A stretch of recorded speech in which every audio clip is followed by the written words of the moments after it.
ከዚህ በፊት ሰው አንዴ መጨከን ሰባቴ ማሰብ አለበት ብያችሁ ነበረ። ትዝ የሚላችሁ ከሆነ አንዴ ለማውራት ሰባቴ ማሰብ አለበት የሰው ልጅ ብያችሁ አውርቼ ነበር። ግን ዛሬ ደግሞ በጣም ድንቅ ነገር ተሰማ። አብርሽ የልዑልን እናት ፈታ ዘና ሊያረጋት እንቁ የሆነችውን የመጀመሪያ ሚስቱን ማንም እኮ የመጀመሪያ ሚስት እውነት ነው የምላችሁ፣ ምንም ብትጣሉ ምንም ብታደርጉ ከልብ ለማውጣት ይቸግራል። ለምን? የልጅ እናት ናታ። የልጅ እናት እኔ አንተ ብቻ ነህ እኮ ለእኔ መሳሪያ፣ አንተ ብቻ ነህ እኮ ለእኔ ያለልኝ እያለ ልጁን እንዲህ እያደረገ። ሰላም ውዶቼ፣ እንደምን አላችሁ? ከረፋዱ እንደምን አረፈዳችሁ? ሁሉ ሰላም ሁሉ መልካም ነው ወይ? ፋሚሊ ሁላችሁም የእግዚአብሔር ሰላም የእግዚአብሔር ጸጋ ለሁላችሁም ይብዛላችሁ ባላችሁበት ምድር።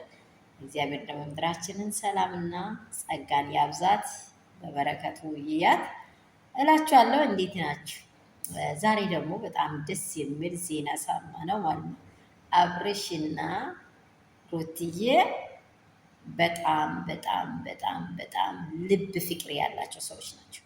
የልብ ፍቅር ያለ ሰው ጨክኖ ለማውራት ይከብዳል። ትናንትና ራሱ ሀሳብ ስትሰጣ እያያችሁ ነው። እሷ ስታወራ ራሱ እያያችሁ ነው። ደግሞ እሱ ደግሞ ከአፉ የሚወጣውን ነገር እያያችሁ ነው። የሚስበው ራሱ እንዴት እየሆነ እንደሆነ ሰላምታው ራሱ ከሰዎች ሲያወራ ራሱ ደፍሮ ለማውራት በጣም ከባድ ነበረ። ደግሞ ሩትዬን ለማውራት ሲፈልግ ምንድነው ሎምቦጩን ዘርግቶ በቃ ያለውን ፍቅር ነው እያሳየ የነበረው። ራሱ ፍቅር የሆነ ነው። በቃ ምንድነው ሁኔታዋን በቃ ልጁን ሲያስብ ራሷን ሲያስብ ያሳለፈችውን ሁሉ ትዝ ሲለው ለመቁረጥ ከባድ ብያቸዋለሁ። እንዳያዝናናቸው ፈታሌል ደግሞ የፈለገ ነገር አዳሜ ምንም ቢያወራ በዚህ ላውራ ብለዋችሁ ነው እንጂ ህይወቱን ለማንም አይለቅም። እቺ በጣም ኢምፖርታንት የሆነች ቃል ናት። ማንም የመጀመሪያ እንቁ የሆነችውን የልጅነት ሚስቱን አይለቃት። እንዴት ሆኖ እንዳሳለፉ እነርሱ ነው የሚያውቁት። ሁሉን ነገር አውሩ ብትሉ ጊዜም አይበቃቸው። ስለዚህ ሩትዬና አብርሽ የዘላለም እስከ ልጅ ሽበት ተመኝቻችኋለሁ። ፈታ ዘና እያላችሁ እያበባችሁ እንድትኖሩ ነው ምኞታችን።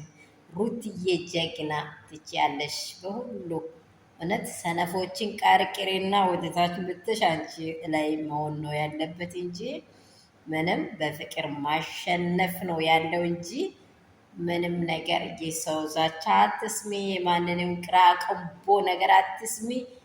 ጀግና ነሽ ብዬሻለሁ። ፋሚሊ ሼር፣ ላይክ፣ ሰብስክራይብ አድርጉ፣ አሳድጉልኝ።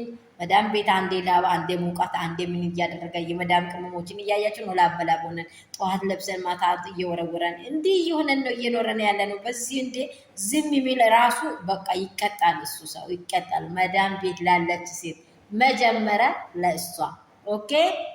ወዳቸዋለሁ።